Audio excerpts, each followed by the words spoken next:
Shalom Aleichem.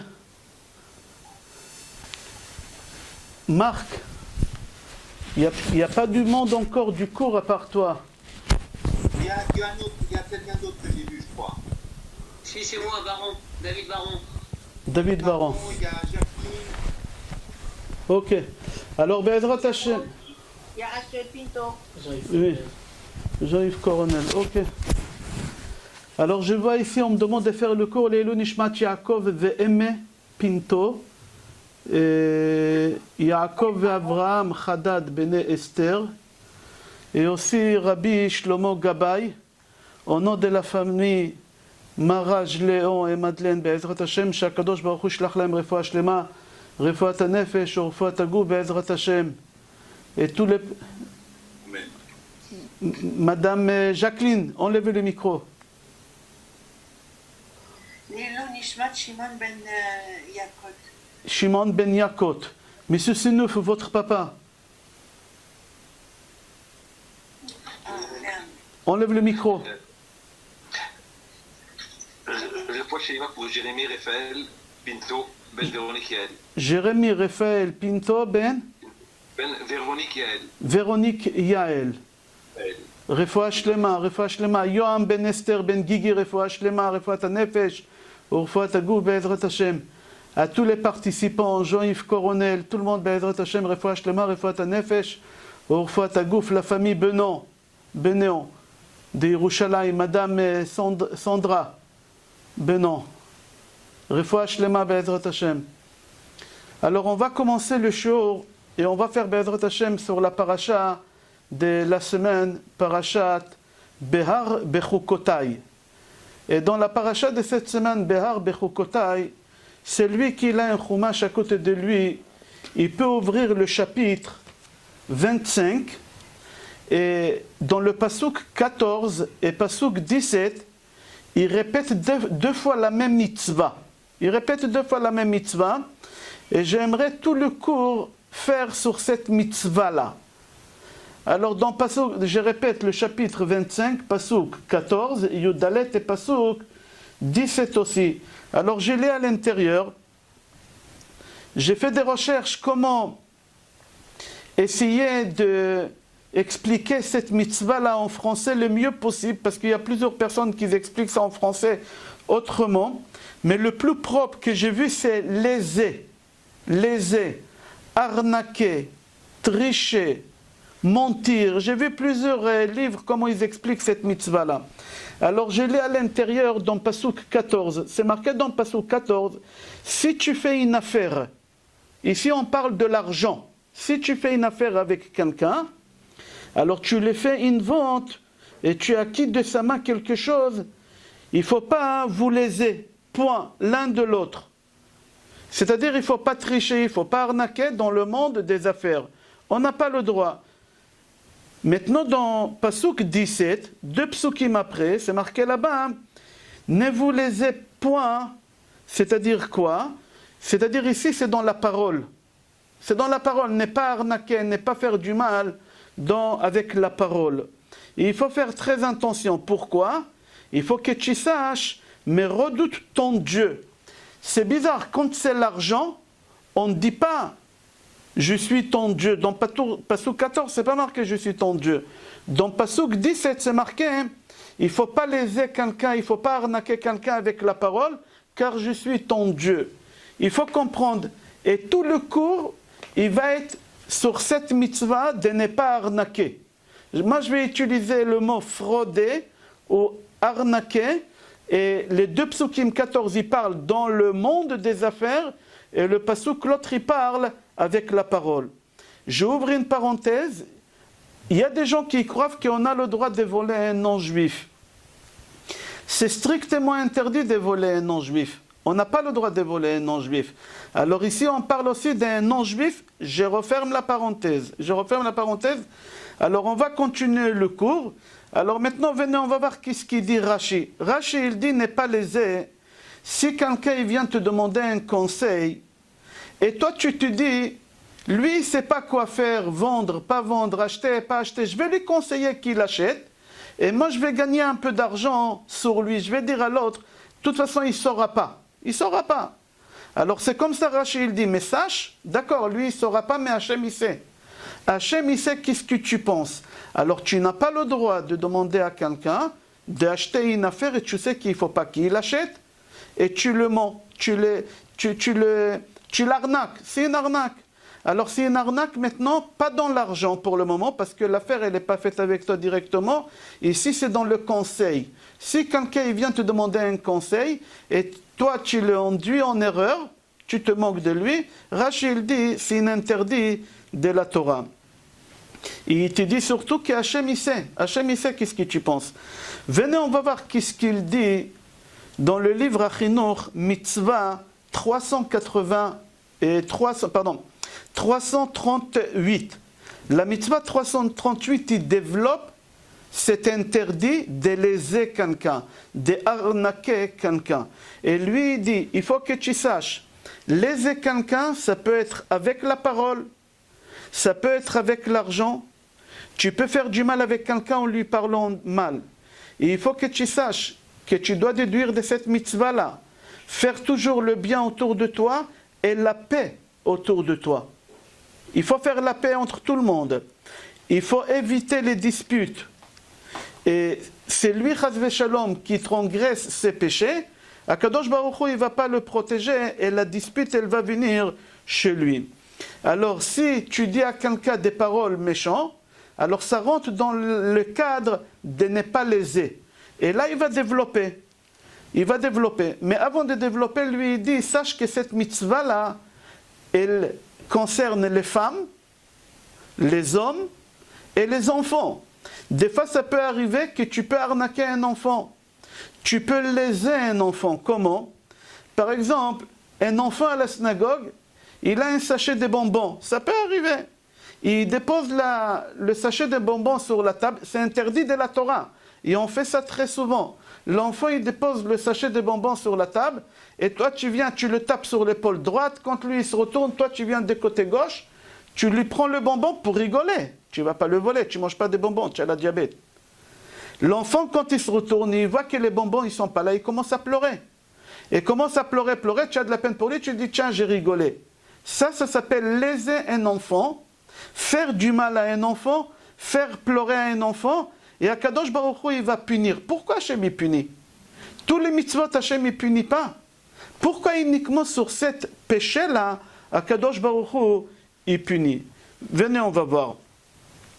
Les grands, ils croient qu'ils s'amusent avec les enfants. Mais c'est faux et archi faux. Tu es en train de léser cet enfant et tu es en train de le faire pleurer. Et encore pire avec un enfant qu'avec un adulte. Parce qu'un adulte, plus ou moins, tu peux lui demander pardon pour ce que tu lui as fait. Mais un enfant, tu ne peux pas lui demander pardon. Un enfant, son pardon, il n'est pas valable. À partir de 13 ans un jour. Alors si tu fais ça à un enfant à la synagogue, on n'a pas le droit. Je continue. Et encore sache qu'en général, on ne peut pas punir quelqu'un quand il a lésé avec la parole. Si tu as arnaqué quelqu'un avec l'argent, tu peux faire tchouva. Tu vas le voir, tu lui dis, je te demande pardon, je t'ai arnaqué, de telle somme et telle somme, voilà ton argent, je te demande pardon, je ne recommence plus, tu peux faire tchouva. Mais quand tu lèses quelqu'un avec la parole, tu arnaques quelqu'un avec la parole, tu ne peux pas faire tchouva. Je donne un exemple. Quelqu'un vient et te dit, je t'en prie, je cherche la rue Dupont. Et toi, tu sais que la rue Dupont, elle est à droite. Et toi, pour te moquer de lui, tu lui dis, elle est à gauche. Et tu le fais partir de l'autre sens. Maintenant, tu regrettes qu'est-ce que tu as fait. Et tu veux lui demander pardon. Le pardon, on ne peut pas. L'acte, il est fait déjà. Quand c'est l'argent, tu peux lui dire, je t'ai arnaqué de telle somme, voilà ton argent. Mais quand c'est avec la parole, tu t'es moqué de lui, tu ne peux pas faire tchouva et ça pose un problème. Ça pose un problème. Maintenant, la personne, elle ne peut pas savoir que tu l'as arnaqué, que tu lui as dit c'est à gauche et en réalité c'était à droite. Mais Akadosh Baruch Hu, il sait qu'est-ce que tu as fait. Akadosh Baruch Hu, il va s'occuper de toi. Alors pourquoi elle est tellement grave, cette chose-là, dans la Torah arnaquée, au lésé, avec la parole et avec l'argent? Pourquoi c'est tellement grave dans la Torah? Et dans la Gemara Baba Metzia, page 58, Nunchet Amoud Bet, là-bas pendant 2 pages, là-bas la Gemara elle explique c'est quoi ne pas léser quelqu'un avec la parole. Et là-bas la Gemara dit par exemple, si c'était quelqu'un de pas religieux, et il a fait tchouva, Et maintenant, toi, tu es en train de le narguer. Tu lui dis, toi, tu faisais pas Shabbat, de quoi tu parles? Toi, tu faisais pas Kippour, de quoi tu parles? Tu n'as pas le droit, ça s'appelle léser quelqu'un. Ça s'appelle faire du mal à quelqu'un. Tu n'as pas le droit de rappeler à quelqu'un. Ou par exemple, quelqu'un qui s'est converti au judaïsme. Il est devenu rave et s'est un converti. Et toi, oui, il a des connaissances, pas un rave. Quelqu'un de simple qui s'est converti. Et toi, tu es en train de lui dire, oui, tu t'es converti. Toi, avant, tu n'étais pas juif. De quoi tu parles? D'où tu connais? Ou par exemple, quelqu'un il veut se convertir. Et toi, tu lui dis, qu'est-ce que tu veux te convertir? Toute ta vie, tu as mangé des aliments pas cachers. Maintenant, tu veux parler la Torah. Ta bouche elle est sale, va-t'en. Ça s'appelle léser quelqu'un avec la parole. Ou des fois, il ramène encore ici des exemples, la Gemara. Si quelqu'un te dit, j'aimerais acheter un ordinateur, est-ce que tu peux me dire où je peux acheter cet ordinateur? Et toi, tu lui donnes une fausse adresse. Pour rigoler, une fausse adresse. Tu transgresses le péché 338 dans notre paracha à nous, de ne pas léser quelqu'un et de ne pas arnaquer quelqu'un. Rabbi Yossi Omer, j'ai lu dans la Gemara Baba Metzia, page Nunchet Amud Bet. Rabbi Yossi Omer, aliten enav al mekach im en lo damim. Ça peut arriver très souvent aujourd'hui et à tout le monde. Déjà Rabbi Yossi, il parle de ça il y a 2000 ans dans la Gemara. C'est-à-dire quoi? Il y a beaucoup aujourd'hui des phénomènes, des gens qui font ces choses-là. Alors je donne un exemple. Les gens aujourd'hui, ils ont du temps. Ils ont du temps, les femmes. Ils ne sont pas occupés comme avant. Avant, la femme, il fallait qu'elle lave le linge pendant des heures, la vaisselle avec la main, il fallait cuisiner, pétrir, tout avec la main. Aujourd'hui, tu rentres à la cuisine chez ta femme, on dirait que tu rentres dans une chambre de réanimation à l'hôpital. Tu entends des bruits de tous les côtés, ça sonne. Aujourd'hui, c'est des machines, ils font tout. Même faire des gâteaux, tu n'as pas besoin, tu achètes à la boulangerie un gâteau. Et même cuisiner, il y a des traiteurs. Aujourd'hui, on a beaucoup de temps libre. Alors, puisqu'on a beaucoup de temps libre, alors il y a des femmes qui veulent faire une étude de marché. Une étude de marché, il y a des gens comme ça. Ils veulent savoir combien ça coûte un frigidaire. Ils n'ont pas besoin. Peut-être à Pessah, dans 8 mois, dans 10 mois. Mais je commence dès maintenant à casser les pieds à des vendeurs. Et je vais chez un magasin qui vend des électroménagères. Et je suis en train de lui casser les pieds pendant une demi-heure sur un frigidaire, etc. Qu'en réalité, je n'ai pas envie de l'acheter. C'est que dans un an, je vais l'acheter. Ça s'appelle tromperie, léser, arnaquer. Tu n'as pas le droit de faire perdre de temps à un vendeur et que tu ne penses pas à acheter. Ou par exemple, il y a un autre phénomène. Moi, j'attends le bus. Aujourd'hui, dans les stations de bus, il y a là-bas un plat qui te dit dans combien de temps le bus il arrive. Et toi, tu vois que le bus il va arriver dans 20 minutes. Et il fait très froid. Et tu vois que juste à côté de la station de bus, il y a un magasin de chaussures. Le bonhomme, il ne fait rien, il est assis comme ça. Toi, dans ta tête, tu te dis, je vais rentrer là-bas, je vais lui faire croire que j'achète des chaussures et je passe les 20 minutes là-bas. Et tu vas là-bas et lui, le bonhomme, il est en train de te ramener des chaussures et il croit qu'il va te vendre quelque chose. Qu'en réalité, tu ne penses même pas l'acheter. Dès que le bus il arrive, tu lui dis, merci monsieur, je n'ai pas trouvé ma taille, merci, au revoir. Ça s'appelle léser. Ou ça peut arriver souvent, tu as envie d'acheter sur Internet un objet, un habit. Ça peut arriver souvent. Et maintenant, sur Internet, ça coûte beaucoup moins cher que dans les magasins. Pourquoi? Dans l'Internet, ils n'ont pas toutes les dépenses que dans un magasin. Dans un magasin, on a des dépenses, on a les loyers, on a les charges, on a les employés. Il y a beaucoup de choses à payer. Par Internet, ils n'ont pas toutes ces choses à payer. Alors ça coûte beaucoup moins cher. Et toi, tu aimerais acheter une robe par Internet. Le problème, c'est que tu ne connais pas ta taille. Alors tu aimerais acheter chez Zara, par Internet, ça coûte 30% moins cher. Qu'est-ce que tu fais? Tu vas chez Zara et tu vas essayer la même robe pour voir la taille et tu fais croire à la vendeuse que tu vas lui acheter la robe et elle va toucher un intérêt sur ça. Comme ça, c'est chez Zara, mis à part le fixe. Et elle va croire que tu vas lui acheter une robe, mais en réalité, tu ne vas pas lui acheter, tu lui fais croire. Et tu ne penses pas acheter, tu penses rentrer chez toi à la maison et acheter par Internet. Ça s'appelle léser quelqu'un, arnaquer quelqu'un. Alors, c'est un interdit dans la paracha qu'on va lire cette semaine, Be'ezrat Hashem. Il faut faire très attention. Je répète, quand tu as fait ça avec la parole, tu es parti au magasin et tu as fait croire à la personne que tu veux acheter, mais en réalité tu ne vas pas acheter, tu ne peux pas faire tchouva. tu ne peux pas faire tchouva. Hachem, il va punir, il n'y a pas le pardon dans ça. Parce que c'est lav shelon nitan le'aseh, c'est quelque chose qui n'a pas d'acte. Il n'y a pas d'acte. Mais quand c'est l'argent, tu peux faire tchouva. Tu lui rends l'argent si tu l'as arnaqué, tu l'as volé avec l'argent, tu peux le rendre. Je continue la Gemara. La Gemara, elle te dit, Amar Rav, Rav, il te dit, surtout, fais attention de ne pas léser ta femme. Comme ça, il dit, Le'olam yeh adam zahir be'onaat ishto. Fais attention de ne pas léser ta femme. Des fois, tu rentres à la maison, ta femme, elle a cuisiné, et elle a raté le gâteau. C'est un peu brûlé. Et toi, tu es en train de se moquer d'elle. Et tu es en train de lui dire, la femme de ma belle-sœur, elle cuisine mieux que toi. Et ma tante, elle cuisine. Tu es en train de la léser. La Gemara, elle dit, fais attention. Pourquoi? Mishum shedim'ata metsuya ve'onaata krova. Une femme, elle est très fragile dans ces choses-là et elle va couler des larmes. Et à partir du moment qu'elle va te faire couler des larmes, Akadosh Baruch Hu, c'est lui qui va s'occuper de toi. Quand une femme, elle fait couler des larmes, Hachem lui-même, il s'occupe de cette personne.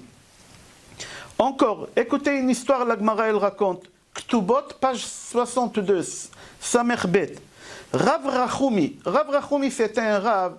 Il partait de la maison, après Sukkot, il rentrait chez lui à la maison, veille de Kippour. Et non, il partait étudier la Torah. Et sa femme, elle avait l'habitude que veille de Kippour, il arrive. C'est-à-dire, la femme, elle attend 12 mois, moins 14 jours. 12 mois, moins 14 jours. Alors, un jour, la Gemara, elle raconte que Rav Rachumi, il a tardé. Il n'a pas fini la page. Et sa femme, elle sait que lui, il arrive à 10h du matin, veille de Kippour, et là, il est 11h. Elle a commencé à pleurer. Là-bas, la Gemara, elle raconte qu'Akadosh Baruch Hu, il lui a fait tomber le poteau qui tenait le toit de la synagogue, il lui est tombé sur la tête, il l'a tué. Il l'a tué. Pourquoi? Parce qu'il a fait couler des larmes à sa femme. Et quand on fait couler des larmes à sa femme, Akadosh Baruch Hu, il s'occupe. Et il s'occupait de lui, un Rav, pas n'importe qui, Rav. Alors Rav Chaim Shmulovitch, il pose la question, il dit, qu'est-ce qu'elle a gagné, cette femme-là? Qu'est-ce qu'elle a gagné? Elle a fait couler de larmes, elle a tué son mari. Maintenant, elle ne le verra plus jamais. Elle ne le verra plus jamais. Il faut comprendre. La Gemara, elle te dit, maintenant tu comprends la gravité de la chose. Quelqu'un qui lèse sa femme. Pourquoi? Parce qu'on est à la maison. Ici, la Gemara, elle parle de la femme. L'homme aussi. Des fois, la femme aussi, elle dit des mots à l'homme qu'elle est en train de lui faire du mal aussi. Elle peut lui dire, oui, tu ne sais pas changer une ampoule, tu ne sais pas réparer la machine. Maman, beau-frère, il sait réparer. Et ça aussi, ça s'appelle les amis. Ici, la Gemara, elle parle que de la femme. Mais la différence entre un homme et une femme, que la femme, elle pleure vite. Et ici, la Gemara, elle veut souligner les larmes. Les larmes. Alors, il faut faire très attention. Je continue. Amar Rabbi Elazar. Miyom shecharav bet hamikdash nin'alu sha'aret tshuva. Aval sha'aret dima lo nin'alu. Rabbi Elazar dit qu'Akadosh Baruch Hu, il a fermé toutes les portes dans le ciel. Il y a des portes qui s'ouvrent, qui se ferment. Mais il y a une porte qui ne se ferme jamais. J'ai dit ça la semaine dernière, les larmes. Les larmes d'un homme ou d'une femme, la porte elle est ouverte tout le temps. Alors il faut faire très attention. Amar Rabbi Chizda, kol ha'sha'arim nin'alu, toutes les portes ils se ferment. À part les portes de léser quelqu'un. Si tu lèses quelqu'un, tu arnaques quelqu'un, Akadosh Baruch Hu, il va te payer. Sheneemar ine Hashem nitzav al chomat anach, ou beado anach, amar Rabbi Elazar, kol nifrain ale de shaliach. Ça fait peur. Alors écoutez-moi bien, qu'est-ce qu'elle dit ici la Gemara. Aujourd'hui, de nos jours, il y a un phénomène très courant en Israël, les appels téléphoniques. Il y a des gens qui vendent des assurances, il y a des gens qui vendent des choses. Et c'est pas cachère. C'est les Santerkol, ils appellent ça. C'est pas cachère. Ici, la Gemara dit comme ça. Amar Rav Chizda. Rav Chizda, ça, il dit, sache, il n'y a pas de différence entre un juif et un goy. Quand tu fais passer un coup de téléphone à quelqu'un et tu lui fais croire des choses ou tu lui dis pas toute la vérité, tu lui fais entendre qu'est-ce qui lui il a intérêt et tu lui dis pas qu'est-ce qui est pas bien pour lui, alors il faut que tu saches. Ine Adonai nitzav al chomat anach. Akadosh Baruch Hu, il est là pour t'écouter, pour te surveiller. Amar Rabbi Elazar, akol nifra ale de shaliach. Tous les péchés que tu fais, Akadosh Baruch Hu, il envoie un ange pour te punir. Mais si tu as arnaqué, escroqué quelqu'un, c'est Akadosh Baruch Hu lui-même, il vient te punir. Et il faut que tu saches, c'est marqué dans Tehillim 15 et Tehillim 37, qu'Akadosh Baruch Hu, il va faire en sorte que les goïms, ils prennent tous tes biens. C'est quoi les goïms? Alors la Gemara, elle dit, c'est l'État. C'est-à-dire que tu vas avoir un contrôle fiscal et tu seras redressé de tous tes biens. C'est quoi tous tes biens? Même l'argent cachère, on va te le prendre. C'est-à-dire que ça ne sert à rien d'aller travailler et faire l'école sans terre et vendre, gagner beaucoup d'argent, des sommes astronomiques si ce n'est pas cachère. Il y a des cachères, je ne dis pas tout n'est pas cachère. Il y a des cachères, mais c'est ça qu'est-ce que la Torah elle parle. Notre paracha dans chapitre 25, Pasuk 17 et Pasuk 14. Et la Torah dit que c'est Akadosh Baruch Hu qui va faire en sorte qu'on te prendra tout. Même, et tu vas te retrouver seul. Dehors dans la rue, ni maison, tu finiras clochard. C'est marqué dans Tehillim 15 et dans Tehillim 37. Alors, Rabotai, maintenant on va commencer le cours. Tout le cours, il est basé sur une histoire. Peut-être vous connaissez l'histoire, n'y partez pas, parce que moi j'aimerais ramener l'histoire d'une autre façade. Et l'histoire, j'aimerais ramener autrement que vous la connaissez. Certainement vous connaissez l'histoire, mais tout le cours il va être sur ça pendant 50 minutes. Je commence. C'est marqué dans la Gemara une histoire, on appelle cette histoire Tanuro shel Achnai. Tanuro, c'est un four du serpent. Comme ça, on appelle dans la Gemara le four des serpents. Pourquoi on appelle le four des serpents? Parce que c'était un four problématique qu'ils avaient tellement des nœuds comme un serpent qui fait des nœuds. Essaye de détacher un serpent, tu ne peux pas. Ici, autour de ce four-là, il y avait beaucoup de rabbanim mêlés et il y avait ici beaucoup de gens qui étaient lésés et tout le monde, ils ont payé. Alors, regardez l'histoire. Il y a beaucoup de finesses et on va parler de cette histoire 50 minutes. Restez, même si vous connaissez l'histoire, parce qu'on va voir l'histoire autrement. J'ai travaillé beaucoup sur cette histoire. Dans la Gemara, cette histoire, elle arrive, et on la trouve dans la Gemara Baba Metzia, page Nuntet, et aussi dans Gemara Brachot. Là-bas, la Gemara, elle raconte, vous savez, on vient de passer Pessah. Il y a des ustensiles qu'on peut cachériser, et il y a des ustensiles qui ne sont pas cachérisables. On doit les jeter. Si par exemple j'ai pris un ustensile en porcelaine et j'ai mis dedans pas cachère, je ne peux pas le cachériser à Gala. Pourquoi? Parce qu'il absorbe et il ne peut pas rejeter. Alors on le jette. Alors tout ce qui est fait argile et céramique, il n'est pas cachérisable. Maintenant, tout ce qui est fait terre, par exemple le verre, il est fait de terre. Comment fabriquer un verre en verre? C'est de la terre. Tout ce qui est verre, on peut cachériser. Alors à l'époque, il y a 1800 ans, une histoire.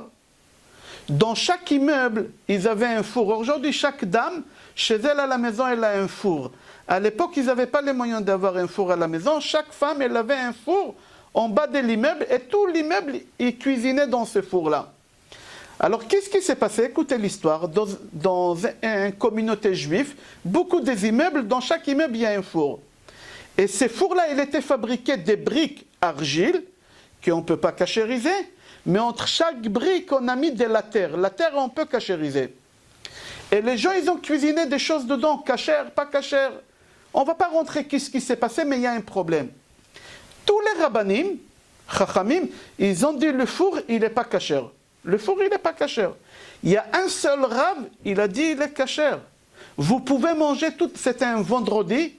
Toutes les femmes, ils ont fait les chalotes, ils ont fait les poissons, ils ont fait les salades, ils ont fait la daf, ils ont tout cuisiné, tout Shabbat, toute la communauté juive, 1000 familles, ils ont cuisiné et ils se trouvent dans un dilemme. On est vendredi, Shabbat il va rentrer et ils ont posé la question, ils se sont rendus compte que le four il n'est pas cachère. Alors ils ont demandé à des rabbins, tous les rabbinim ils ont dit le four il n'est pas cachère, toute la nourriture il faut la jeter. Rabbi Eliezer Benour Kenous, il a dit c'est cachère, vous pouvez manger. Les rabbinim ils ont dit non, c'est pas cachère. Il leur a dit oui, vous pouvez manger. Et je vais vous prouver que j'ai raison. Je vais vous prouver que j'ai raison. Qu'est-ce qui s'est passé là-bas? Avant d'expliquer qu'est-ce qui s'est passé là-bas, j'aimerais vous raconter une histoire pour que vous compreniez c'est quoi un four en bas de l'immeuble. La Gemara elle raconte qu'il y a un rav, il était dayan au tribunal à l'époque. Chaque fois qu'on quittait le tribunal, il s'appelait Maroukva. C'était un dayan. Chaque fois quand il sortait du tribunal, en rentrant chez lui à la maison pour manger, il passait par un pauvre. Il lui jetait dans son balcon une pièce d'argent pour qu'il ait quoi à manger tous les jours. Pourquoi il ne le donnait pas? Pour que le pauvre, il n'aura pas honte. Il lui jetait la pièce tous les jours comme ça. Un jour, Mar Ukva, il a tardé. Il a tardé au tribunal. Sa femme, elle s'est inquiétée. Elle a dit, qu'est-ce qui se passe? Elle est partie au tribunal. Et elle a dit à son mari, tu as tardé. Il a dit, oui, oui. Allez, on rentre à la maison. Mais avant de rentrer à la maison, on va passer par un monsieur qui je lui donne une pièce tous les jours. Et le même jour, le pauvre, il a décidé de se cacher. Dès que la personne il lui jette la pièce, il va sortir. Il voulait savoir qui lui jette une pièce tous les jours. Mar Ukva, il passe avec sa femme. Il jette la pièce. Dès qu'il jette la pièce, le pauvre, il sort. Mar Ukva, il n'a pas voulu que le pauvre, il le voit que c'est lui, le grand rabbin, le grand dayan. Qu'est-ce qu'il a fait? Il a attrapé la main de sa femme, ils ont couru. Et le pauvre, il courait derrière eux. Et eux, ils ont vu un four en bas de l'immeuble. Un four, il était chaud. Qu'est-ce qu'il a fait? Il a attrapé sa femme, ils se sont jetés dans le four. Ils se sont suicidés. On n'a pas le droit de faire honte à quelqu'un. Pour ne pas faire honte à quelqu'un, ils se sont jetés dans le four. Mais Hachem, il leur a fait un miracle qu'ils ne se sont pas brûlés. Mais écoutez la finesse de l'histoire. Mar Ukva, quand il est dans le feu avec sa femme, il ne brûle pas. Mais les pieds, les pattes des pieds de Mar Ukva, ils brûlent. Alors lui, il danse. Il danse, il danse. Sa femme, elle ne brûle pas. Sa femme, elle lui dit, chérie, mets tes pieds sur mes pieds. Moi, je ne brûle pas. Et il a mis ses pieds sur ses pieds. Ils ont resté là-bas quelques minutes. Quand ils ont vu que le pauvre, il est parti, ils ont sorti un miracle, un miracle. Pourquoi sa femme, elle n'a pas brûlé ses pieds? Elle était plus sainte que son mari? Oui. Parce qu'une femme, quand elle donne la tzedaka, la femme, elle n'a pas d'argent. À l'époque, aujourd'hui, la femme, des fois, elle gagne plus que le mari. Mais à l'époque, la femme, elle n'avait pas d'argent. Quand un pauvre, il venait, il lui disait, madame, donnez-moi la tzedaka. Alors la femme, qu'est-ce qu'il lui donnait à manger? Elle lui disait, voilà, j'ai fait un plat, si toi manges. Un pauvre, quand il va voir un monsieur, il lui dit, donne-moi la tzedaka. L'homme, il lui donne de l'argent. Il doit aller acheter le poulet, il doit le cachériser. C'est plus long. Alors, comme sa femme, elle donnait à manger aux pauvres, alors elle, Akadosh Baruch Hu, il l'a protégée qu'elle ne va pas brûler. Je referme la parenthèse. C'est une histoire que j'ai ramenée pour que vous compreniez que dans chaque immeuble, il y a un four. On va revenir à l'histoire de ce four-là, serpent. On l'appelle le four serpent. Pourquoi? Parce que tous les rabbanim, ils ont dit, le four, il n'est pas cachère. Toute la nourriture, des quantités de nourriture à la poubelle. Et que Rabbi Eliezer, il n'est pas d'accord, il leur dit non, vous pouvez manger. Regardez, Rabbi Eliezer, il dit au Chachamim, je vais vous prouver que j'ai raison. Écoutez l'histoire, qu'est-ce qu'il fait? Il leur dit, venez avec moi dehors. Ils ont sorti de la synagogue. Et à la rentrée de la synagogue, il y a un arbre de caroub. L'arbre de caroub. Lui, il parle à l'arbre. Et il dit, si j'ai raison, que la nourriture elle est cachère, que l'arbre il se détache, il se déplace. Il y en a qui disent 100 mètres, 50 mètres, mais qui se déplace? Tu imagines un arbre qui se déplace? L'arbre il s'est déplacé. L'arbre il s'est déplacé. Amroulo, les rabbins ils lui ont dit, arrête de nous faire ici maintenant de la magie. Laisse-nous tranquilles. Nous, ça ne nous influence pas. La loi, c'est la loi. Arrête. Il leur a dit, si j'ai raison, il avait là-bas une cascade d'eau. L'eau, toujours, elle est en hauteur, elle tombe vers le bas. Il leur a dit, si j'ai raison, la cascade d'eau, elle va marcher en arrière. Au lieu de descendre, elle va monter. Et la cascade, elle a commencé à marcher, comme ça la Gemara, elle raconte. Les rabbanim, ils lui ont dit, s'il te plaît, arrête de faire des choses pareilles. Arrête, non, ça ne marche pas. Nous, on n'est pas les Français qui ont les fait croire des choses. Nous, on n'est pas... Laisse-nous tranquilles. Il leur a dit, je vais vous prouver que j'ai raison. Vous voyez les murs de la synagogue? Ils vont tomber. Les murs de la synagogue, ils vont tomber. Et les murs de la synagogue, ils étaient en train de tomber. Et il y a un rav là-bas qui s'est levé, Rabbi Yoshua, il a parlé au mur. Et il a dit au mur, Malachem, pourquoi vous vous mêlez quand il y a des rabbins qui ne sont pas d'accord avec eux dans la loi? De quoi vous vous mêlez? Il ne faut pas tomber. Et les murs, ils ont resté penchés pour le mérite de Rabbi Yoshua, parce qu'il a dit il ne faut pas tomber. Ils ne se sont pas redressés pour le mérite de Rabbi Eliezer. La Gemara dit, là-bas la Gemara dit comme ça, pourquoi Rabbi Eliezer il a utilisé les trois choses, le caroub, l'eau et le mur de la synagogue? Pourquoi il a utilisé ces choses-là? Alors il faut savoir que ces trois choses-là, c'est le minimum des minimums qu'un homme il a besoin de sa vie. Le strict minimum vital pour un homme, c'est le karoub. Il n'y a pas une nourriture moins que le karoub. Alors lui, il aura fait un miracle avec le karoub pour leur dire, moi je me satisfais de peu. Alors puisque moi je me satisfais de peu, je suis un Talmid Chacham. Je suis un Talmid. Alors vous êtes obligés de m'écouter. Ils l'ont dit, on n'écoute pas. Il leur a parlé de l'eau. Pourquoi il aura fait? Pourquoi avec l'eau? Pour la simple raison que l'eau, elle symbolise quoi l'eau? L'eau, elle symbolise être humble. Parce que l'eau, elle est en hauteur et elle descend en bas. Et le mur de Beth Midrash, ça symbolise quelqu'un qui est matmid. Il est quelqu'un qui l'étudie tout le temps en permanence. Ça, c'est le minimum d'un juif. La nourriture, c'est le karoub. La boisson, c'est de l'eau. Et un endroit pour étudier la Torah. C'est le minimum. De qui on a appris ça? De Rabbi Shimon Bar Yochai. Rabbi Shimon Bar Yochai, hier, c'était là. Lui, il était dans la grotte. Pendant 12 ans, 13 ans, il avait un karoub, il avait de l'eau, et il avait la grotte. Qu'est-ce que tu apprends de là? Pour étudier la Torah, il te faut le strict minimum. Et si tu vas avec le strict minimum, tu es un Talmid Chacham. Alors Rabbi Eliezer, il aura dit au rabbin, regardez, moi je vais vous montrer à travers ces trois choses-là que j'ai raison. Que j'ai raison. Ok. Ils n'ont pas voulu l'écouter. Ils ont dit, on n'écoute pas, arrête. Le lendemain, là-bas, la Gemara, elle raconte qu'un jour, il y a le lendemain, pas un jour, il y a quelqu'un Rabbi Nathan, il a vu Eliyahu Hanavi. Et il a dit à Eliyahu Hanavi, je t'en prie, quand il avait cette histoire hier à la synagogue, Karoub, oh, qu'est-ce qu'il a dit à Hachem? Qu'est-ce qu'il a dit à Hachem? Il lui a dit, Hachem, il a souri. Et il a dit, ils sont forts, mes enfants, ils m'ont battu. Il faut comprendre, c'est-à-dire quoi? Ils sont forts, mes enfants, ils m'ont battu. On va continuer. On va voir qu'est-ce qu'il dit Maharam Shif. Maharam Shif dit, pourquoi il a utilisé ces trois choses-là? Karoub, eau et le mur de la synagogue. Il leur a dit, moi je vais vous ramener des preuves des rabbins qui ont vécu avec ces choses-là, les minimums qui. Le karoub, la personne qui a vécu toute sa vie avec le karoub, c'est pas Rabbi Shimon Bar Yochai. Rabbi Shimon Bar Yochai, il a vécu 13 ans. Il y a un rav qui s'appelait Rabbi Hanina ben Dosa, chez Nizon, Mikaf Charouvim, mais Erev Shabbat, l'Erev Shabbat. Rabbi Hanina ben Dosa, il était tellement pauvre que toute sa vie, il mangeait que des karoub.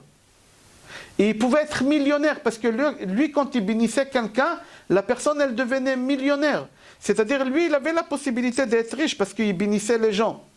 Mais quand même, jamais il n'a rien fait. Il leur a dit, voilà, moi je vous ramène la preuve de Rabbi Hanina ben Dosa, qu'il est d'accord avec moi. Ils ont dit, on n'est pas d'accord. Il leur a dit, je vais vous ramener la preuve de Rabbi Elazar ben Arach. Rabbi Elazar ben Arach, qu'est-ce qu'il a dit sur lui, Rabbi Yochanan ben Zakkai? Ma'ayana mitgaber, c'est un puits d'eau qui jaillisse. Il a la Torah en lui. Ils ont dit, on s'en fout, on n'écoute pas. Même si lui il dit, on n'écoute pas.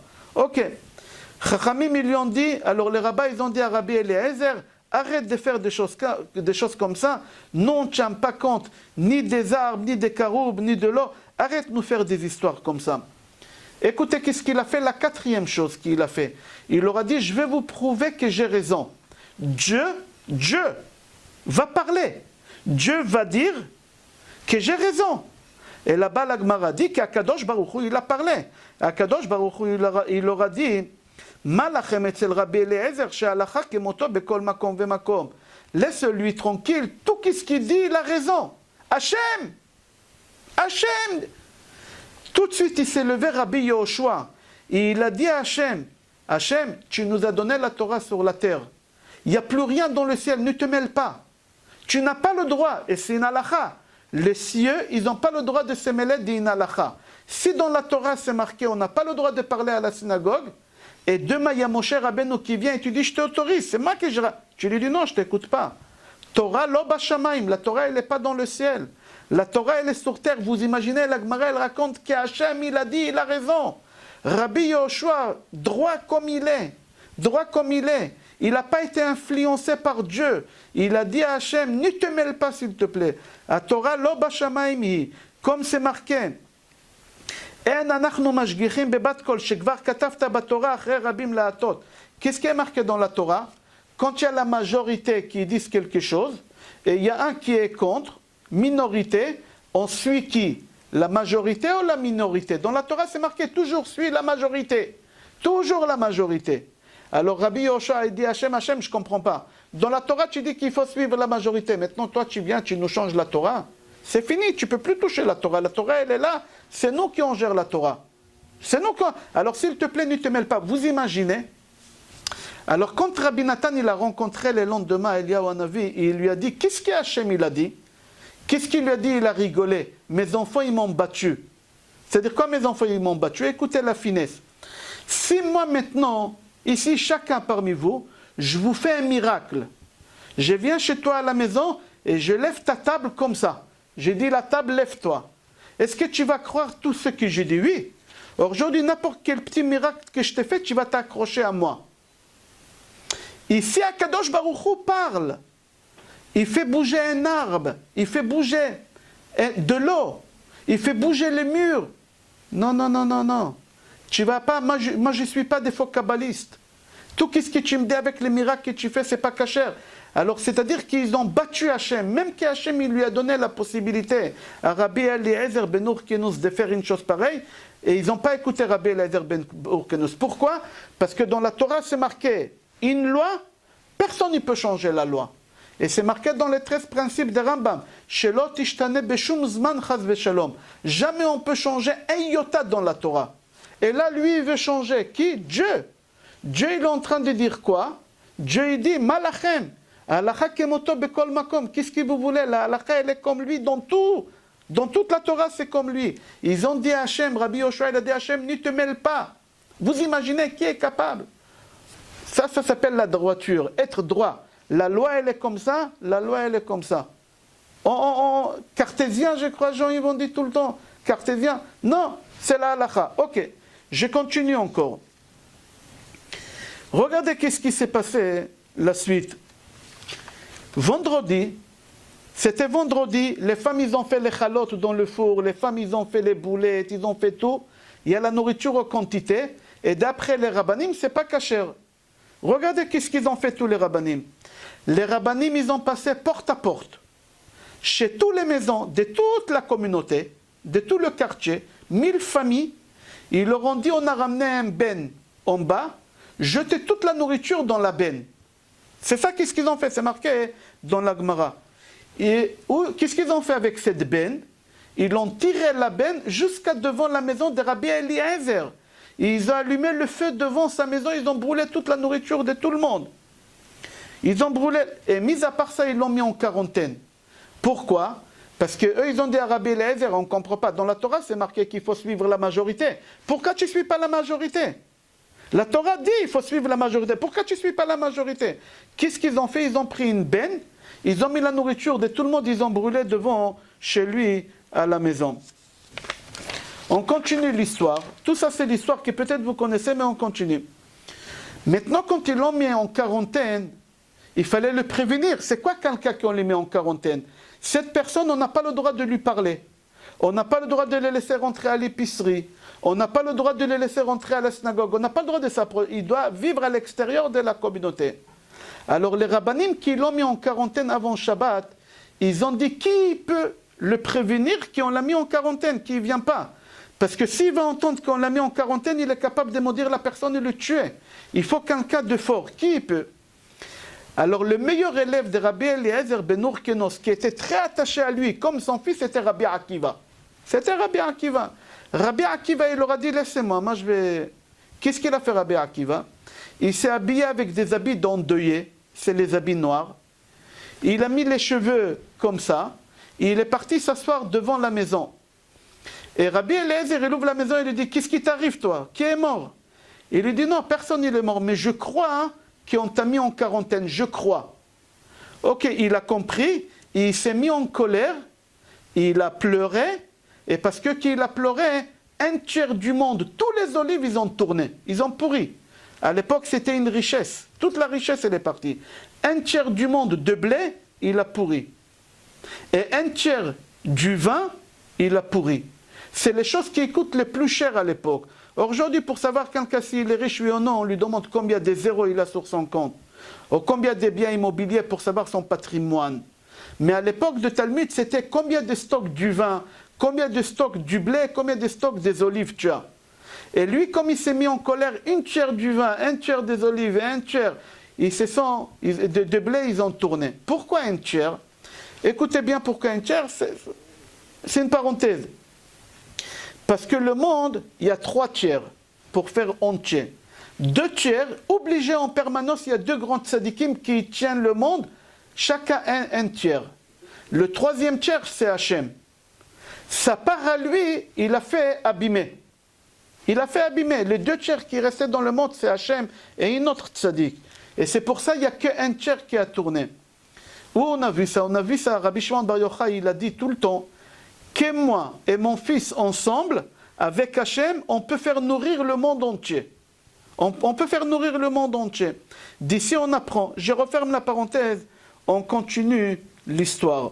Ok. Dimanche, après qu'ils l'ont mis en quarantaine, Shabbat elle a passé, ils ont brûlé la nourriture. Dimanche, écoutez bien, Rabbi Eliezer Bonir Kunus, il était marié avec une femme. Cette femme-là, son frère, Rabban Gamliel Aya Nassi Ador, c'était le chef suprême de tous les juifs. Nassi Ador, c'était le chef suprême de tous les juifs.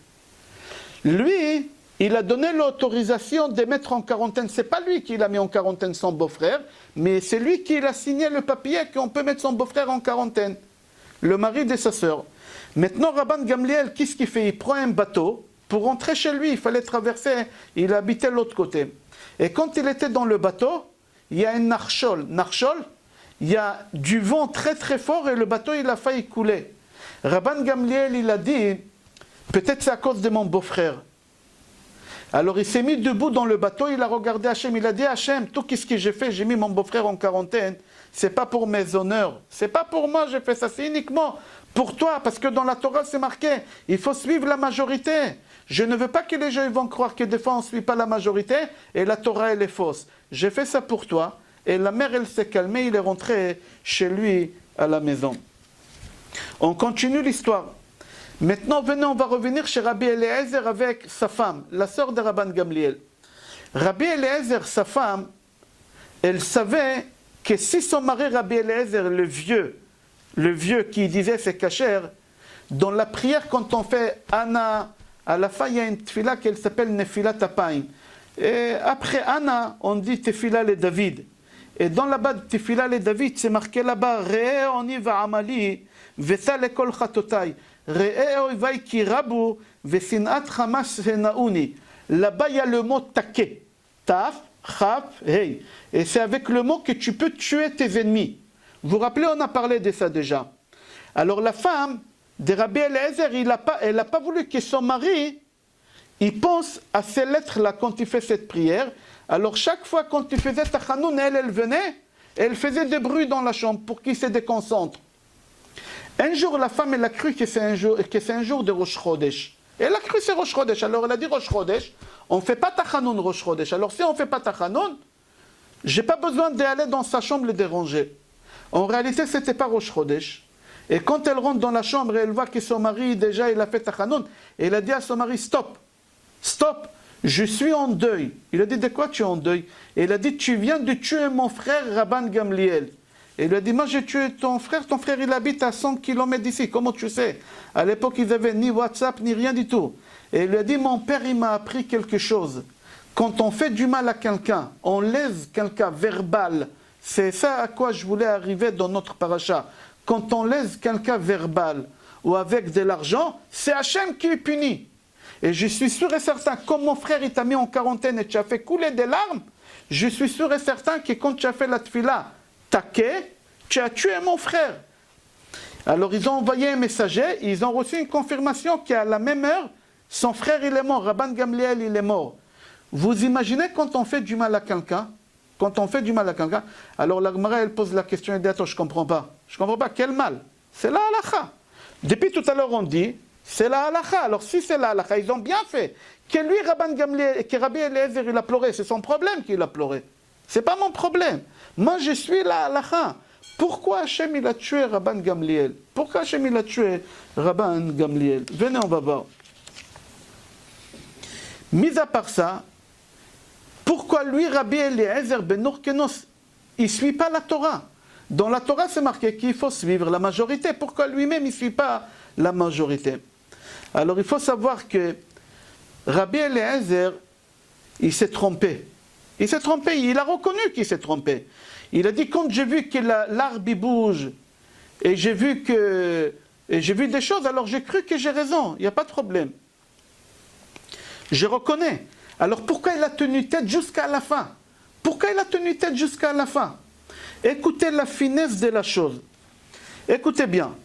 Rav Bergman, c'est le gendre de Rav Shach. Rav Bergman, il dit, il y a une Gemara Yerushalmi, dans Moed Katan, il raconte que Rabbi Akiva, quand il est parti voir Rabbi Eliezer, son Rav, pour lui dire que ses copains, ils l'ont mis en quarantaine, écoutez ce qui s'est passé là-bas.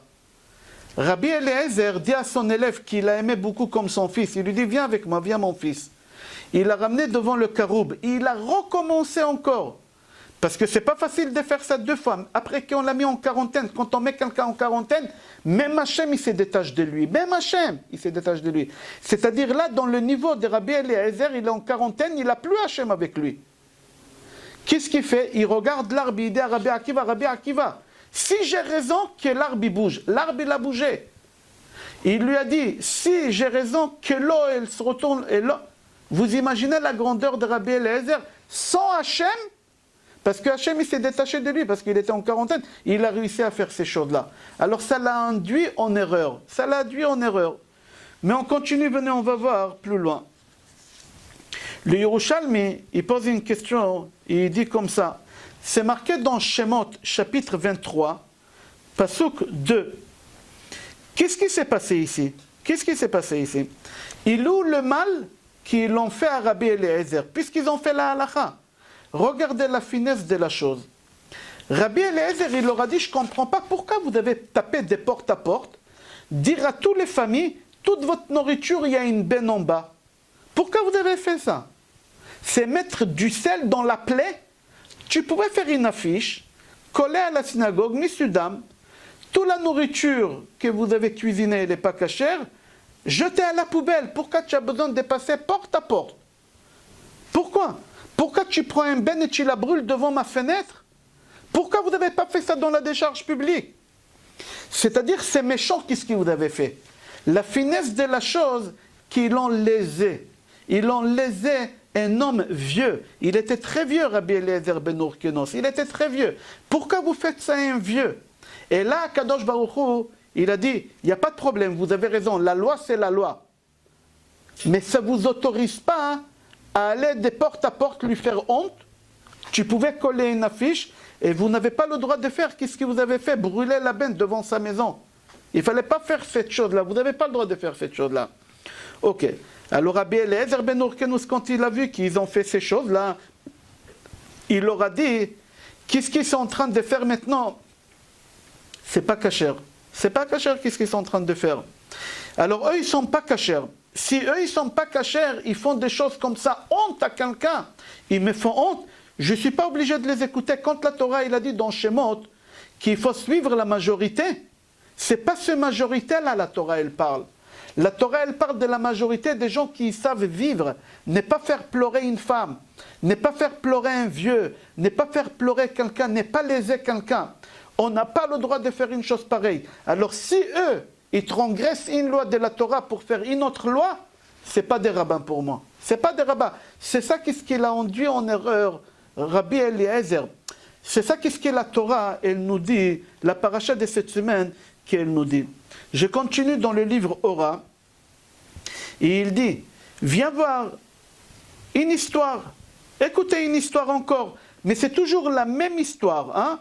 Le cours, il est basé sur la même histoire pour qu'on arrive à la fin pour comprendre c'est quoi faire du mal à quelqu'un. Une arnaque avec de l'argent, que ce soit juif ou pas juif, je répète. La Torah, elle parle, on n'a pas le droit de voler un non-juif. Venez voir quelqu'un qui fait une arnaque dans les affaires, dans l'argent, et quelqu'un qui lèse, qui fait du mal à quelqu'un avec la parole. Que ce soit ton fils, ton mari, ta femme, ton voisin, un juif, un non-juif, tu le fais pleurer, tu le fais souffrir. Akadosh Baruch Hu, il dit, dans le cas de l'arnaque, dans le cas de faire du mal à quelqu'un avec la parole, c'est moi que je m'occupe. C'est personne d'autre qui s'occupe, c'est moi-même que je m'occupe. Écoutez une histoire. Gemara Brachot, page Tetzain, c'est toujours la même histoire, mais c'est construit comme ça. Venez voir. Il y a une halakha, quand Chas v'Shalom, quelqu'un il a perdu un membre de la famille, alors qu'est-ce qu'on fait? On doit lui faire condoléances. C'est une mitzvah d'aller lui faire condoléances. Mis à part si la personne elle a perdu un esclave, son esclave il est mort, alors on ne fait pas de condoléances. Aujourd'hui on n'a pas d'esclave. Je donne un exemple. Aujourd'hui tu as une affaire. Tu as une affaire. On va appeler ça l'esclave. Mais c'est exactement la même halakha. Quand quelqu'un il a fait faillite, Chas v'Shalom, il a tout perdu, la maison, il a perdu tout. Comment on peut consoler? C'est une mitzvah de consoler quelqu'un qui est en deuil. C'est quoi un deuil? C'est pas la mort. Être en deuil, c'est quelqu'un qui a perdu son affaire, sa parnassa, sa maison. Alors il faut le consoler, c'est une mitzvah de le consoler. Comment on console? Alors on le console, on lui dit comme ça, c'est marqué dans la halakha, Hamakom yemalech esroncha, qu'Akadosh Baruch Hu il va remplacer en mieux ce que tu as perdu. C'est la halakha. Maintenant la halakha est, quand c'est ta femme de ménage, ton esclave qui est mort, alors tu ne vas pas voir le propriétaire, le patron, et tu lui fais condoléances pour son esclave. On ne fait pas pour les esclaves des condoléances. C'est une halakha. Alors venez, maintenant que vous avez compris la halakha, venez écouter une histoire, qu'est-ce qui s'est passé, et vous allez voir la finesse, magnifique la finesse. Venez voir Be'ezrat Hashem. Là-bas, la Gemara dit une histoire que Rabban Gamliel, vous savez qui c'est Rabban Gamliel? On a parlé tout à l'heure, le beau-frère de Rabbi Eliezer. Rabban Gamliel, il avait un esclave. Vous savez qui c'est son esclave? C'est l'esclave le plus connu dans le Talmud. On parle de lui souvent. Alors Rabban Gamliel, il avait un esclave qui s'appelait Tabi. Il s'appelait Tabi. Tête, bet, yud, il s'appelait Tabi. Et l'esclave Tabi, il est mort. Et Rabban Gamliel, il a dit à ses élèves, venez me faire condoléances. Venez me faire condoléances. Mais qu'est-ce qu'on a dit tout à l'heure, la halakha, que quoi? On ne fait pas des condoléances pour un esclave. Rabban Gamliel dit à ses élèves, venez me faire des condoléances, j'ai perdu. Alors les élèves lui disent, Rabbi, tu nous as dit qu'on ne fait pas des condoléances pour un esclave. Il leur a dit, non, mon esclave kasher aya. Mon esclave, il est spécial. Il est kasher. Il était quelqu'un de bien. Tout à l'heure, vous allez comprendre c'est quoi bien. Il est quelqu'un de bien. Alors ils ont fait condoléances. Ils ont parti lui faire condoléances. Ça, c'est une histoire. Mettez-la de côté. Venez écouter la même histoire, mais avec Rabbi Eliezer. Tout à l'heure, Rabbi Eliezer, l'histoire, lui aussi, il avait une esclave. Il avait une esclave. Et cette esclave de Rabbi Eliezer, elle est morte. Alors, comme elle est morte, les élèves, ils ont dit, on va lui faire condoléances. Certes, dans la halakha, c'est marqué qu'il ne faut pas faire des condoléances, mais on a vu que la semaine dernière, Rabban Gamliel, il a perdu son esclave, il a dit, venez me faire des condoléances. Alors nous aussi, on va faire des condoléances pour l'esclave qui vient de perdre Rabbi Eliezer. Écoutez, qu'est-ce qui se passe, la finesse. Eux, ils arrivent chez leur Rav, Rabbi Eliezer, et ils toquent. Rabbi Eliezer, il ouvre la porte, et il voit que les élèves, ils sont venus lui faire condoléances pour l'esclave. Il n'ouvre pas la bouche. Il court vers la cuisine. Les élèves, ils les suivent dans la cuisine. Il quitte la cuisine, il rentre dans sa chambre à coucher. Les élèves, ils le suivent dans la chambre à coucher. Il quitte la chambre à coucher, il va dans le salon. Il le suit. Il s'est énervé, il leur a dit, attendez, je ne comprends pas. Vous n'avez pas compris les sous-entendus si je ne vous laisse pas me parler. Parce que je sais pourquoi vous êtes venus. Vous êtes venus me faire des condoléances pour un esclave. Et moi, je ne veux pas que vous me faites des condoléances pour l'esclave parce qu'on ne fait pas de condoléances pour l'esclave. Alors les élèves, ils lui ont dit, Rabbi, mais l'esclave de Rabban Gamliel, ton beau-frère, on lui a fait des condoléances. Il a dit, c'est ça qu'est-ce que je voulais dire. Vous voulez me faire amener à dire que mon esclave à moi, elle n'était pas cachère. Et je ne voulais pas parler du mal de quelqu'un. Regardez la finesse de la chose que Rabbi Eliezer, il n'a pas voulu parler même d'un mort. Léser avec la parole, même un mort, tu n'as pas le droit. Alors lui, qu'est-ce qu'il a fait? Il n'a pas dit aux élèves, ne me faites pas des condoléances. Parce que les élèves, ils auraient compris les sous-entendus que son esclave à lui, elle n'était pas bonne. Elle n'était pas cachère, cette femme. Et comme lui, il n'a pas voulu faire sous-entendre, il s'est sauvé. Il leur a dit, vous ne comprenez pas des sous-entendus. Si vous me voyez que je ne reste pas ici, je parle. Ça veut dire qu'elle n'était pas cachère. Je ne veux pas faire sortir ces paroles-là. Qu'est-ce qu'on voit de cette histoire-là? Que les rabbanim, ils faisaient très attention de ne pas léser quelqu'un avec la parole. C'est ça qu'est-ce qu'il dit la Torah dans le chapitre 25, pasouk 17. Parce qu'il y a pasouk 14 et pasouk 17. Le pasouk 14, ça s'appelle une arnaque pour l'argent. Léser quelqu'un avec de l'argent. Et pasouk 17, c'est avec la parole. C'est avec la parole. On continue. Il dit, Sha'arei Ora, Rabbi Eliezer, il n'a pas voulu parler d'un mort du mal. Il n'a pas voulu parler d'un mort. C'est-à-dire que lui, il était fin. Il faisait très attention à chaque parole qu'il faisait sortir de sa bouche. Il tournait sa langue 7 fois. Alors nous, comment on doit travailler sur notre langue? Vous avez écouté les deux histoires, écoutez un peu la Kabbale. Vous savez, moi j'aime parler des Gilgulim, j'aime regarder dans le livre de Rama Mipano, Achida. Qui c'est cet esclave-là? Qui c'est cet esclave qui est cachère? Qui c'est cet esclave? Qui c'est Rabban Gamliel qui a eu le mérite d'avoir un esclave cachère? C'est qui ces gens-là, ces deux personnages-là? Alors c'est un peu de la Kabbale. J'ai trouvé dans Rama Mipano, attendez, entre parenthèses, il y a une halakha, c'est lui qui a un esclave, c'est une halakha. S'il y a un esclave et tu as blessé ton esclave, par exemple tu lui as crevé l'œil sans faire exprès, tu l'as crevé l'œil sans faire exprès, alors tu dois libérer l'esclave. Quelque chose que j'ai oublié de vous dire, c'est pas que j'ai oublié, c'est en parenthèse, que Rabban Gamliel il a crevé l'œil de son esclave Tabi. Il lui a crevé l'œil sans faire exprès. Mais le jour que Rabban Gamliel il lui a fait, il était content qu'il lui a crevé l'œil à son esclave. Il faut comprendre pourquoi. C'est qui ces gens-là? Je referme la parenthèse. Venez écouter qu'est-ce qu'elle dit la Kabbale. J'ai trouvé dans le Rama Mipano, et j'ai trouvé aussi dans Achida, Rabbi Chaim David Yosef Azoulay. Il dit, dans Parashat Noach, Noach il boit du vin. Et quand il boit du vin, il se saoule. Son fils il rentre dans la chambre, et il voit, son petit-fils il rentre dans la chambre et il voit que son grand-père est nu. Qu'est-ce qu'il fait? Il va appeler son père Ham. Il dit à son père Ham, papa, papi il est nu.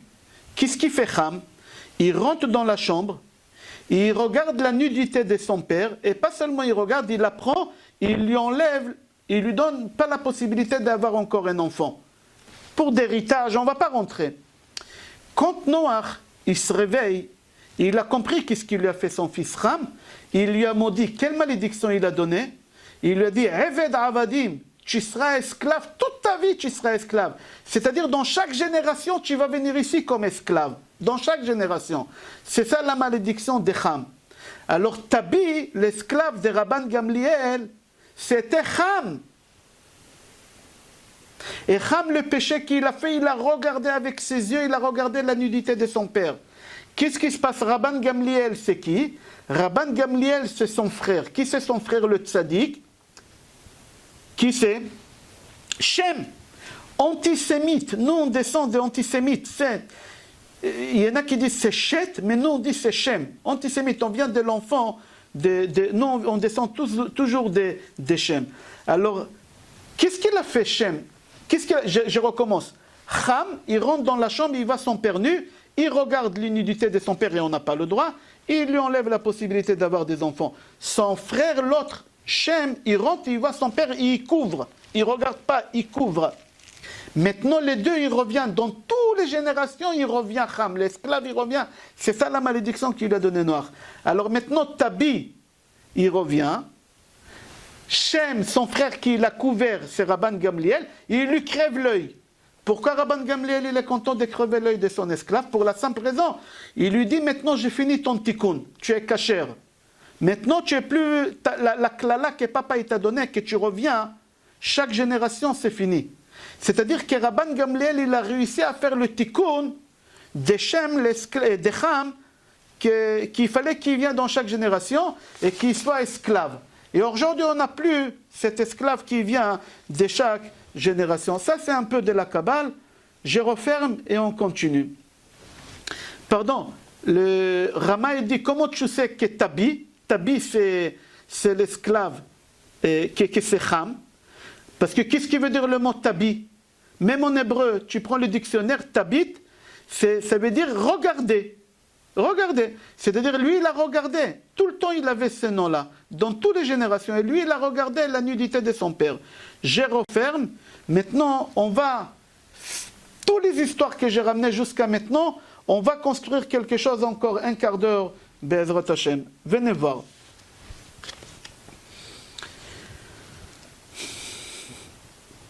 Rabbi Eliezer, c'est lui qu'on a brûlé toute la nourriture qu'il a dit que c'est caché. Rabbi Eliezer, qu'on parle de lui depuis tout à l'heure, il était malade. C'est une histoire qui est marquée dans Sanhedrin, page 101. Il était malade. Quand je dis malade, quand la Gemara elle dit malade, c'est pas malade aujourd'hui. Aujourd'hui, quand un homme il est malade, il a une angine, il dit à sa femme, appelle le notaire, je vais mourir. Ok, mais on ne parle pas des gens de nos jours. Là-bas, la Gemara, quand elle parle d'un malade, c'est quelqu'un qui va mourir tout de suite. Et là, Rabbi Eliezer, il était en train de mourir, il était malade. Ses 5 élèves, ils rentrent pour lui faire la dernière prière, pour se séparer de lui. Alors, qui c'est les 5 élèves? Et pardon, pas 5 élèves, 4 élèves. Qui c'est les 4 élèves? Rabbi Tarpon, Rabbi Yehoshua, Rabbi Elazar ben Azaria, et Rabbi Akiva. J'ai dit tout à l'heure que Rabbi Akiva, c'était l'élève le préféré de Rabbi. Il rentre chez lui. Et eux, dès qu'il rentre, lui, il crie, il dit, Chama Aza Ba'olam. La fièvre, elle monte, la fièvre, elle me tape. Je vais mourir là, j'ai de la fièvre qui elle monte très très fort. Alors, les élèves, 3 parmi les 4, ils pleuraient. Rabbi Akiva, il rigole. Rabbi Akiva, il rigole. Ok. Pourquoi il a rigolé, ça ne nous concerne pas maintenant pourquoi il a rigolé, mais c'était pour la bonne chose. On continue. Rabbi Eliezer, il regarde ses élèves, il leur dit, pourquoi vous êtes venus? Pourquoi vous êtes venus?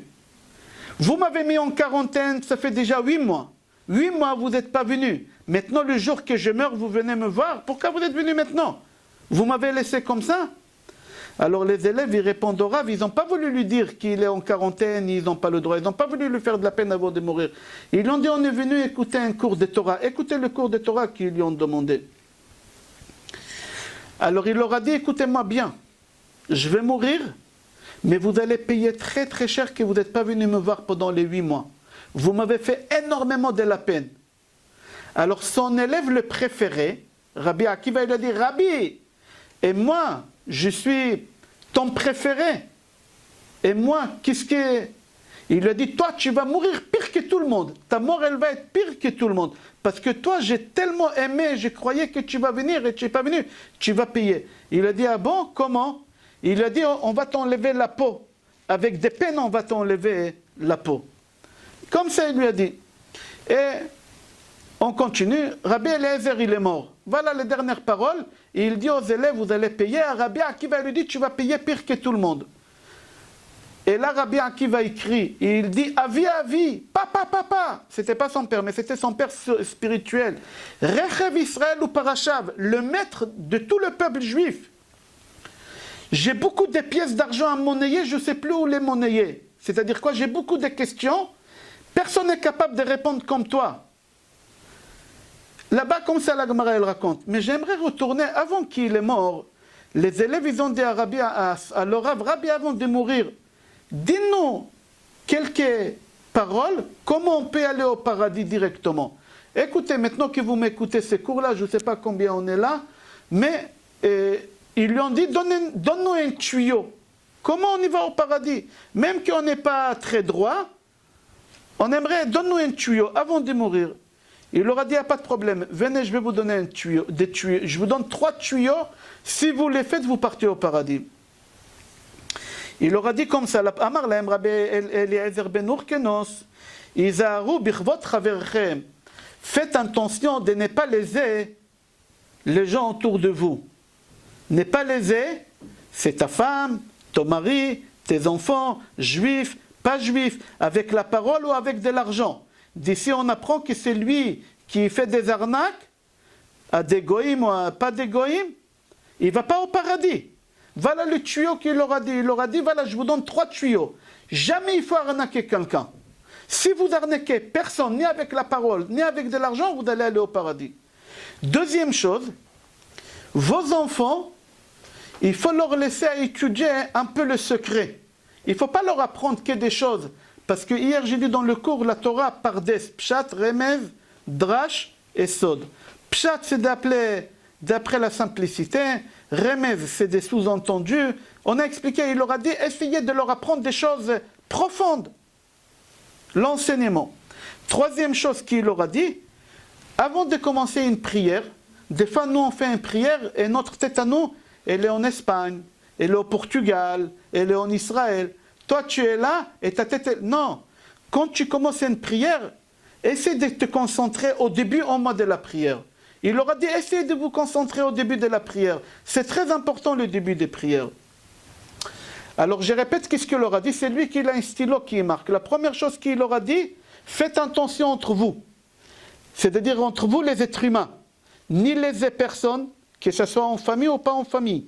Que ce soit avec de l'argent, l'arnaque, ou que ce soit avec la parole. Alors c'est notre entourage. Deuxième chose qu'il leur parle, il leur dit la deuxième chose, la Torah, les études de Torah, vos enfants.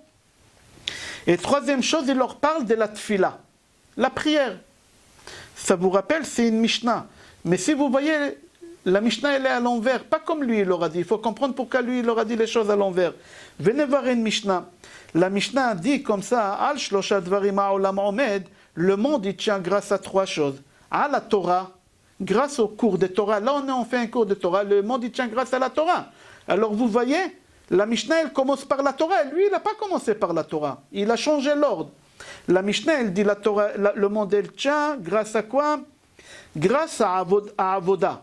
C'est quoi Avoda? C'est la prière. Avoda, enanu bet hamikdash, c'est la prière. Et troisième chose, gmilut chasadim, faire le bien entre nous. Faire le bien entre nous. Alors nous on voit que lui avant de mourir, il a dit aux élèves, vous voulez des tuyaux? Je vais vous donner des tuyaux.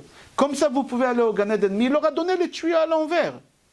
Pourquoi il n'aura pas donné le tuyau comme c'est marqué dans la Mishnah? Al shlosha dvarim ha'olam omed, à la Torah, à la Avoda, à la gmilut chasadim. Lui il a commencé par quoi? Il a commencé par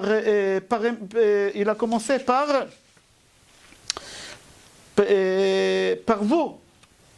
Gmilut chasadim, c'est la dernière chose de la Mishnah. Pourquoi il a mis...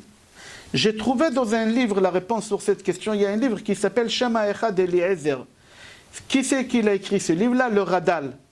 Le Radal, Rabbi David Luria, il a traduit le livre Pirkei de Rabbi Eliezer ben Urkenos. Il a traduit ce livre-là et j'ai trouvé là-bas.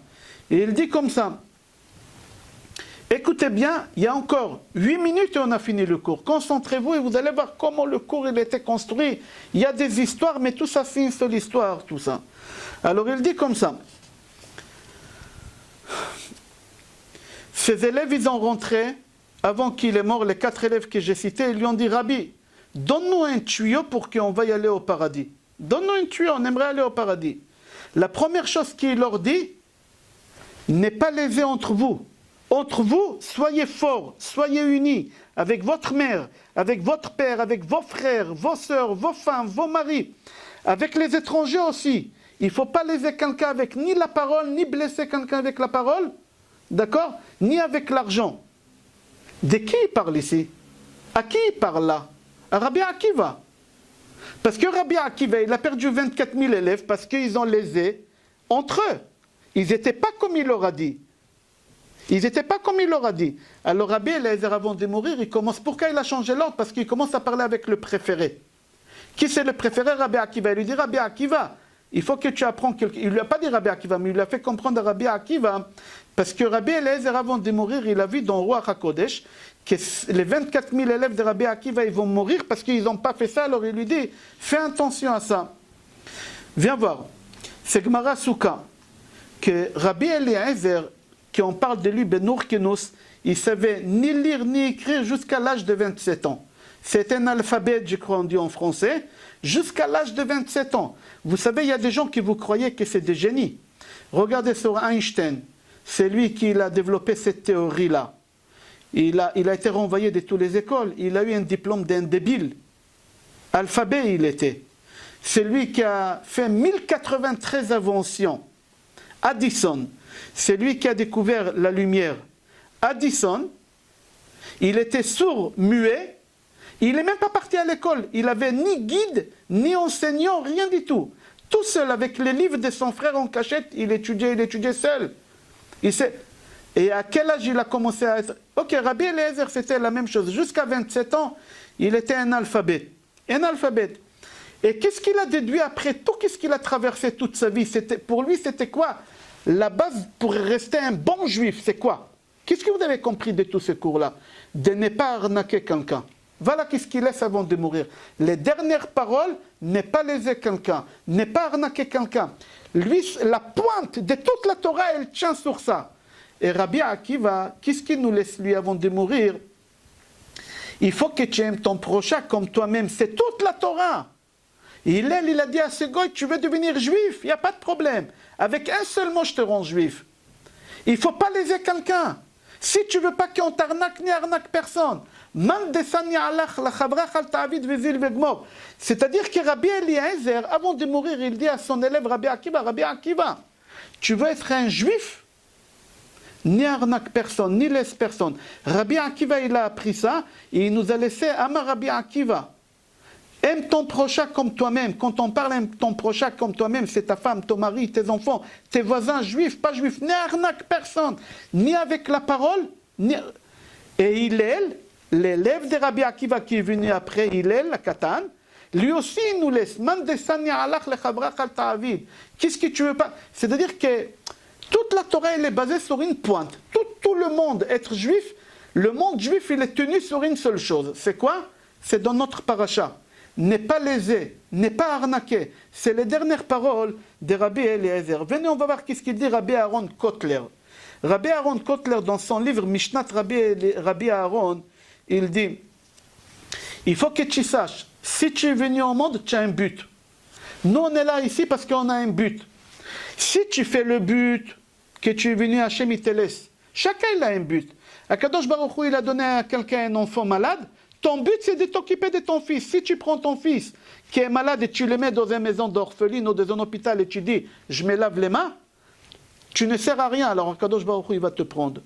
Si toi, tu es venu au monde pour diffuser la Torah et tu ne diffuses pas la Torah, alors tu ne sers à rien. Chacun il est venu pour un but dans ce monde-là. Chacun il doit comprendre pourquoi il est venu. Si tu ne fais pas cette chose-là, tu ne fais rien dans ce monde, alors Hachem il te prend de ce monde-là. Alors Rabbi Aaron Kotler dit, le but des élèves de Rabbi Akiva, pourquoi ils sont venus? C'était quoi le but? De nous ramener la Torah écrite. Mon cher Rabbeinu, il nous a ramené les 5 livres. D'accord? Rabbi Shimon Bar Yochai nous a ramené la Torah secrète. Et la Torah orale, qui devait nous la donner? Les élèves de Rabbi Akiva, la Torah orale. Mais eux, qu'est-ce qu'ils ont fait? Ils n'ont pas fait l'essentiel de la raison pourquoi ils sont venus. Pourquoi tu es venu au monde? C'est pour aider l'autre. Toi, tu es venu au monde, c'est lui qui m'écoute ici. Toutes les personnes qui sont là, Hachem, il nous a créés pour faire du bien à l'autre. Si tu ne fais pas du bien à l'autre, alors tu es venu pour rien. Alors Akadosh Baruch Hu, il te prend directement. Et comme les élèves de Rabbi Akiva, ils n'ont pas fait le bien autour d'eux, Akadosh Baruch Hu leur a dit, vous ne servez à rien. Si vous ne servez à rien, alors partez. Je n'ai pas besoin de votre Torah. Je n'ai pas besoin de votre Torah. Je n'ai pas besoin de la Torah orale. Si tu arnaques quelqu'un et tu lèses quelqu'un, tu perds ta judaïté. Tu perds une image que tu as en toi. Et Akadosh Baruch Hu lui-même, on a dit que toutes les choses, les péchés qu'on fait, Hachem il envoie un ange pour punir. Hachem il envoie un ange. Un seul péché, c'est Hachem qui punit la personne. Quand tu fais une arnaque, que ce soit juif ou non juif, quand tu lèses quelqu'un avec la parole, ta mère, tu ne lui parles pas comme il faut, ton père, ta femme, ton mari, tu ne leur parles pas comme il faut, tes enfants, Akadosh Baruch Hu lui-même, il va... C'est ça toute la Torah. Tout le judaïsme, il est sur une seule pointe. Ni 2, ni 3. Sur une seule. C'est quoi? Ne pas arnaquer et ne pas léser quelqu'un. Et c'est ça le commandement, les 338 qu'on a dans la paracha, dans le chapitre 25, Passouk 14 et Passouk 17. J'ai fini avec 4 lignes qui restent. La Torah bnouya ala yesod. Toute la Torah, elle est construite sur quelque chose. Le fondamental de la Torah, c'est quoi? Qu'est-ce que tu veux qu'on te fasse, n'y fais pas aux autres. Comme tu veux pas qu'on te parle, n'y parle pas aux autres. Et c'est ça un vrai juif. Et quand un goy veut se convertir au judaïsme, c'est comme ça qu'il a fait Hillel. Il a dit toute la Torah, ce n'est pas léser quelqu'un, n'est pas arnaquer quelqu'un. Faire attention à notre entourage. Alors on demande à Kadosh Baruch Hu Be'ezrat Hashem. Parce que vous savez, à Rosh Hashanah, on passe au tribunal qui va vivre, qui va mourir, par rapport à nos actions. Dans l'année, on passe au tribunal 4 fois. Pour la Parnassa, c'est pas à Rosh Hashanah. Il y a Tvoua, Chita, Perot, Atu Bishvat, etc. Il y a un moment qu'on passe au tribunal, comment on s'est comporté avec notre mère, avec notre père, avec notre femme, avec notre mari, avec notre entourage, juif ou pas juif. Des fois, tu as un secrétaire qui n'est pas juif, que tu la déchires. Ou qu'elle soit juive, tu la déchires. Ça s'appelle léser quelqu'un. Tu n'aurais pas voulu qu'on te parle comme ça si toi tu étais. Alors, quand est-ce que tu passes au tribunal par rapport aux mauvaises actions que tu as fait avec ton père, ta mère, tes voisins, tes copains? Quand est-ce? C'est entre Rosh Hashanah, entre Pesach et l'Akba Omer. Pourquoi ils sont morts maintenant? Parce que c'est le Rosh Hashanah maintenant. Alors Hachem, il les a tués tout de suite. Hachem, il n'aura pas donné un laps de temps encore un peu, je les tue plus tard. Non, Hachem il dit, j'ai pas besoin de toi. Si tu fais pas bien autour de toi, et tu arnaques les gens, j'ai pas besoin d'un arnaque ici. Tout de suite, je te prends. Alors, Akadosh Baruch Hu, en plein tribunal, il les a pris les 24 000 élèves. C'est-à-dire que nous, en train de passer tous, au tribunal, Hachem il est en train de nous vérifier à la loupe comment on parle avec notre femme, avec notre mari, avec la famille, et avec tout notre entourage, que ce soit juif ou pas juif. Est-ce qu'on a arnaqué ou on n'est pas arnaqué? Quand la Torah, elle dit n'est pas volé, c'est pas aller arnaquer dans CO2 quelqu'un ou vendre des, je sais pas quoi, des chauffages à des gens, à des vieux et on le fait croire. C'est pas ça. C'est pas marqué dans les 10 commandements. Dans les 10 commandements, n'est pas volé. C'est-à-dire quoi? N'est pas kidnapper quelqu'un et tu le vends. La Torah, dans notre paracha, elle parle de l'arnaque, elle parle de léser, que ce soit avec la parole. Alors on prie à Kadosh Baruch Hu Be'ezrat Hashem, qu'Akadosh Baruch Hu il nous donne la possibilité, quand j'observe ma femme, j'observe mon mari, j'observe mon camarade, mon copain, que je regarderai quelles les choses positives en lui, que je ne regarderai pas les choses négatives, comme ça je n'aurai pas besoin de dire des choses qu'il ne faut pas dire. Ça c'est une prière, et comme ça on aura Be'ezrat Hashem le mérite d'avoir le Beth Amikdash Bekarov, Mamash, Amen, Ken Yeh Ratzon. Alors ça c'est parachat de cette semaine. J'ai pris une seule mitzvah dans la paracha. S'il y a des questions, on va répondre Be'ezrat Hashem. Il y a des questions? Moi j'ai une petite question, Parham. Oui. Sur le fait de ne pas arnaquer, de voler. Donc tu nous as beaucoup appris sur Ribit. Donc Ribit, d'abord, est-ce que Ribit, ça peut être considéré justement le prolongement en fait de cette mitzvah-là, le fait de ne pas prêter à un juif avec un ferré parce que c'est pour pas le tromper ou l'arnaquer? Et si c'est dans ce cas-là, alors pourquoi on a le droit de faire Ribit à un non-juif? Parce que faire Ribit à un non-juif, c'est pas l'arnaquer ou le léser quelque part. Alors, je ne sais pas avec qui je parle, mais tu as une erreur. L'erreur de ne pas prêter avec des intérêts, c'est pas faire une arnaque. Il n'y a pas une arnaque ici. Lui, il sait très bien, il est intelligent. Tu vas à la banque, tu demandes des crédits, etc. Ici, parce que tu ne fais pas la mitzvah de Gimilut Chassadim. Tu es là pour aider l'autre. Ne pas profiter de la faiblesse et de moments difficiles de cette personne. Alors, quand quelqu'un il te demande un prêt, c'est-à-dire qu'il a besoin d'aide, et toi tu profites de sa faiblesse parce qu'en ce moment il a besoin, alors tu le prêtes avec des intérêts. Ça, on parle de ça, c'est interdit. Mais si tu lui prêtes de l'argent avec des intérêts dans le cadre commercial, alors il y a un éteriska que tu as le droit. Et au contraire. Mais alors pourquoi c'est Edmond qui parle. Alors pourquoi un goy, on n'a pas on se pose pas cette question-là, savoir s'il a besoin ou s'il n'a pas besoin.